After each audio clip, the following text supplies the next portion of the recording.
Hey Cougar fans, Kyle Apet here at the Charleston Sports Network. Women's basketball hits the road this weekend with tough matchups against East Carolina and George Mason. To catch how the team is preparing, we caught up with head coach Candace Jackson. Disappointment in the beginning and then a little bit of anger there, and they've really started to bounce back. We had a good practice yesterday. We had a good practice today going into East Carolina, and it's a lot more focus on the details now. Defense more than anything, and just how important it is to get stops at the end of the game. It's such a critical part of the game. We had a 13-point lead at the last media timeout, and then we stopped playing D, which we have really been playing very, very well up until then. We put in some set plays.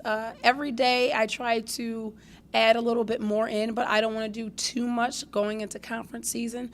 Right now we want to be really good at the things that we're doing right now. We want to work very hard and perfect those things before we move on to something completely different.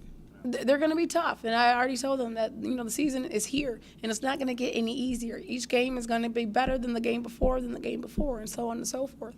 And so they really have to focus in on what we're doing and starting to identify what the most important pieces of our team are going to be. And right now it is defense and rebounding. Playing an East Carolina team that's a lot bigger than we are. All of their players right now are looking at to be about 5'10 to 5'11 on average.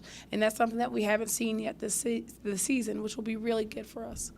And then George Mason, I haven't really paid too much attention to George Mason yet because I'm just on to this next game. But it's really going to be a test of how we bounce back, how resilient we are, and how focused and detailed we're willing to be.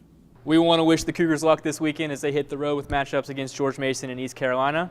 For the Charleston Sports Network, I'm Kyle Apet. Stay classy, Charleston.